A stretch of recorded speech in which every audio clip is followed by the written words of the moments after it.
Hey everybody, I'm going to be reading chapter 2 of The Breadwinner with you today. Mother and Noria were cleaning again. Father kissed Ali and Miriam and went to the bathroom to wash the dust off his face and hands, and then he stretched out on a toshak for a rest. And in the back of your book, in the glossary, it says that a toshak is a narrow mattress used in many Afghan homes instead of chairs or beds. Parvana put down her bundles and started to take off her chador. "We need water," Noria said. "Can't I sit down for a while first?" Parvana asked her mother. "You will rest better when your work is done. Now go. The water tank is almost empty." Parvana groaned. If the tank was almost empty, she'd have to make 5 trips to the water tap. 6 because her mother hated to see an empty water bucket.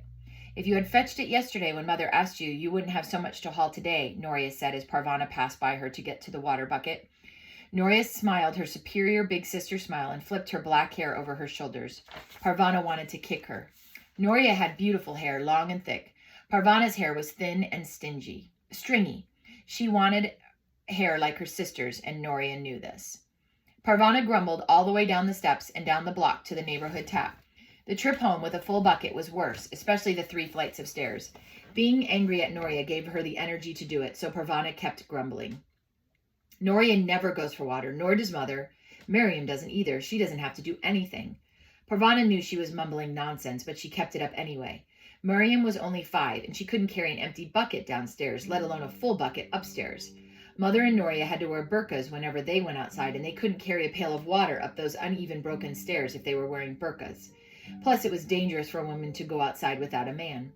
Parvana knew she had to fetch the water because there was no one else in the family who could do it. Sometimes this made her resentful. Sometimes it made her proud. One thing she knew, it didn't matter how she felt, good mood or bad, the water had to be fetched and she had to fetch it. Finally, the tank was full, the water bucket was full, and Parvana could slip off her sandals, hang up her chador, and relax. She sat on the floor beside Miriam and watched her little sister draw a picture. "You're very talented, Miriam. One day you will sell your drawings for tons and tons of money. We will be very rich, and we will live in a palace, and you will wear blue silk dresses." "Green silk," Miriam said. "Green silk," Parvana agreed. "Instead of just sitting there, you could help us over here," Mother and Noria said. They were cleaning out the cupboard again. "You cleaned out the cupboard 3 days ago. Are you going to help us or not?" Not, Parvana thought, but she got to her feet. Mother and Noria were always cleaning something. Since they couldn't work or go to school, they didn't have much else to do. "The Taliban have said we must stay inside, but that doesn't mean we have to live in filth," Mother was fond of saying. Parvana hated all that cleaning. It used up the water she had to haul. The only thing worse was for Noria to wash her hair. Parvana looked around the tiny room. All of the furniture she remembered from their other houses had been destroyed by bombs or stolen by looters. All they had now was a tall wooden cupboard, which had been in the room when they rented it. It held the few belongings they had able to save. 2 toshaks were set against the wall, and that was all the furniture they had. They used to have beautiful Afghan carpets. Parvana remembered tracing the intricate patterns of them with her fingers when she was younger. Now there was just cheap matting over the cement floor. Parvana could cross their main room with 10 regular steps one way and 12 regular steps the other way. It was usually her job to sweep the mat with her tiny whisk broom. She knew every inch of it. At the end of the room was the lavatory. It was a very small room with a platform toilet, not the modern Western toilet they used to have. The little propane cook stove was kept in there because a tiny vent high in the wall kept fresh air coming into the room. The water tank was there too, a metal drum that held 5 pails of water, and the wash basin next to that. Other people lived in the part of the building that was still standing. Parvana saw them as she went to fetch water or went out with her father to the marketplace. "We must keep our distance," Father told her. "The Taliban encourage neighbors to spy on neighbors. It is safer to keep to ourselves." It may have been safer, Parvana often thought, but it was so lonely. Maybe there was another girl her age right close by, but she'd never find out. Father had his books, Miriam played with Ali, Noria had Mother, but Parvana didn't have anyone. Mother and Noria had wiped down the cupboard shelves. Now they were putting things back. "Here is a pile of things for your father to sell in the market. Put them by the door," Mother directed her. The vibrant red cloth caught Parvana's eye. "My good shalwar kameez. We can't sell that." "I decide what we're going to sell, not you. There's no longer any use for it unless you're planning to go to parties you haven't bothered to tell me about." Parvana knew there was no point arguing. Ever since she'd been forced out of her job, Mother's temper grew shorter every day. Parvana put the outfit with the other items by the door. She ran her fingers over the intricate embroidery. It had been an Eid present from her aunt. An Eid is a Muslim holiday. In Mazar-e-Sharif, a city in the north of Afghanistan. She hoped her aunt would be angry at her mother for selling it. "Why don't we sell Noria's good clothes? She's not going anywhere." "She'll need them when she gets married," Mother said. Noria made a superior sort of face at Parvana. As an extra insult, she tossed her head to make her long hair swing. I pity whoever marries you, Parvana said. He will be getting a stuck-up snob for a wife. That's enough, Mother said. Parvana fumed. Mother always took Noria's side. Parvana hated Noria, and she'd hate her mother too if she wasn't her mother. Her anger melted when she saw her mother pick up the parcel of Hussein's clothes and put them on the top shelf of the cupboard. Her mother always looked sad when she touched Hussein's clothes. Noria hadn't always been the oldest. Hussein had been the oldest child. He had been killed by a landmine when he was 14 years old. Mother and father never talked about him. To remember him was too painful. Noria had told Parvana about him during one of the rare times they were talking to each other. Hussein had laughed a lot and was always trying to get Noria to play games with him, even though she was a girl. Don't be such a princess, he'd say. A little football will do you good. Sometimes Noria said she'd give in and play, and Hussein would always kick the ball to her in a way that she could stop it and kick it back. He used to pick you up and play with you a lot, Noria told Parvana. He actually seemed to like you. Imagine that. From Noria's stories, Hussein sounded like someone Parvana would have liked too. Seeing the pain in her mother's face, Parvana put her anger away and quietly helped get supper ready. The family ate Afghan style, sitting around a plastic cloth spread out on the floor. Food cheered everyone up, and the family lingered after the meal was over. At some point, Parvana knew a secret signal would pass between her mother and Noria, and the two of them would rise at the same instant to begin cleaning up. Parvana had no idea how they did it. She would watch for a sign to go between the two of them, but she never could see one. Ali was dozing on Mother's lap, a piece of naan in his little fist. Every now and then he would realize he was falling asleep, and he would rouse himself as if he hated the thought of missing something. He'd try to get up, but Mother held him quite firmly. After wiggling for a moment, he'd give up and doze off again. Father, looking rested after his nap, had changed into his good white shawl-wear camise. His long beard was neatly combed. Parvana thought he looked very handsome. When the Taliban first came and ordered all men to grow beards, Parvana had a hard time getting used to her father's face. He had never worn a beard before. Father had a hard time getting used to it too. It itched a lot at first. Now he was telling stories from history. He had been a history teacher before his school was bombed. Parvana had grown up with his stories, which made her a very good student in history class.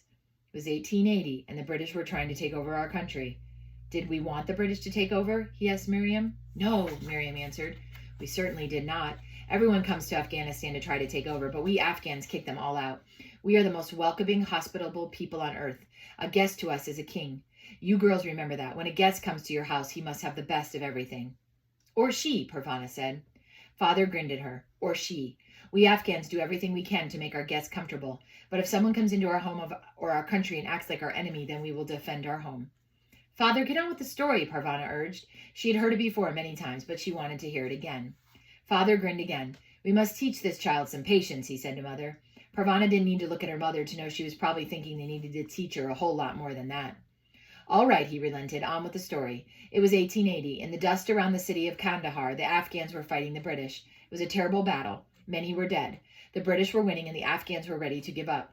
Their spirits were low, and they had no strength to keep fighting. Surrender and capture were starting to look good to them. At least they could rest and maybe save their lives. Suddenly, a tiny girl, younger than Noria, burst out from one of the village houses. She ran to the front of the battle and turned to face the Afghan troops. She ripped the veil off her head, and with the hot sun streaming down on her face and her bare head, she called the troops. We can win this battle, she cried. Don't give up hope. Pick yourselves up. Let's go. And waving her veil in the air like a battle flag, she led the troops into a final rush on the British. The British had no chance. The Afghans won the battle. The lesson here, my daughters, and he looked from one to another, is that Afghanistan has always been the home of the bravest women in the world. You are all brave women. You are all inheritors of the courage of Malalai.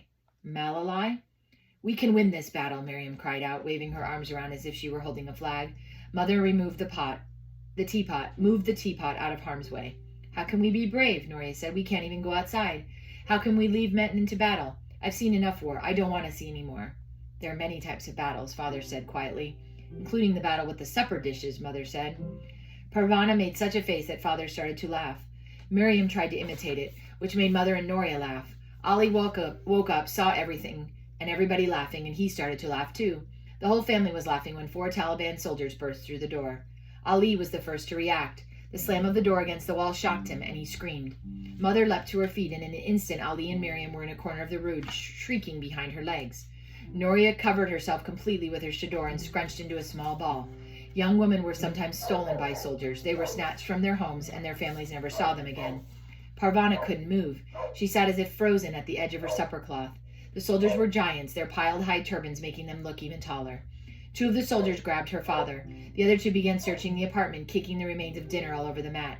"Leave him alone," Mother screamed. "He has done nothing wrong."